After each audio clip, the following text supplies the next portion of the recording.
एक छोटे से गांव में रवि नाम का एक गरीब लड़का रहता था। वह मेहनती था, लेकिन बार बार असफल हो जाता था। हर दिन वह सोचता, मैं इतनी मेहनत करता हूँ, फिर भी मेरी किस्मत क्यों नहीं बदलती। एक दिन वह दुखी होकर जंगल की ओर चला गया। चलते चलते वह एक पुराने बरगद के पेड़ के नीचे बैठ गया। तभी वहां एक बूढ़ा साधु आया। साधु ने पूछा, बेटा, तुम इतने परेशान क्यों हो? रवि ने कहा, मेरी किस्मत बहुत खराब है, चाहे जितनी मेहनत कर लूं, कुछ नहीं बदलता। साधु मुस्कुराया और अपनी झोली से एक चमकता हुआ पत्थर निकाला। वह बोला, यह पत्थर तुम्हारी किस्मत बदल सकता है, लेकिन ध्यान रखना, इसका सही उपयोग करना।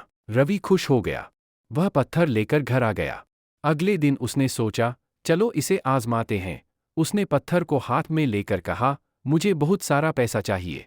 अचानक उसके सामने सोने चांदी के ढेर लग गए। रवि खुशी से झूम उठा। अब उसने काम करना छोड़ दिया। वह रोज नई नई इच्छाएं मांगता, नया घर, महंगे कपड़े, स्वादिष्ट खाना। धीरे धीरे वह आलसी और घमंडी बन गया। एक दिन उसने सोचा, अगर मेरे पास ये पत्थर है तो मैं सबसे ताकतवर बन सकता हूँ। उसने पत्थर से यही इच्छा मांगी। अब पूरे गांव में वही सबसे बड़ा आदमी बन गया। लेकिन अब उसके पास कोई दोस्त नहीं था। सब लोग उससे दूर रहने लगे।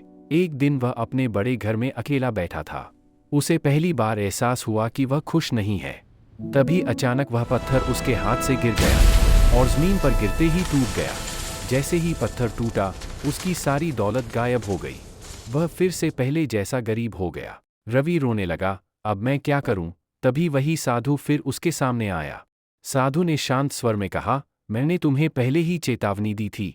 असली जादू इस पत्थर में नहीं, तुम्हारी मेहनत में है। रवि को अपनी गलती समझ आ गई। उसने फैसला किया, अब मैं मेहनत से अपनी किस्मत बदलूंगा।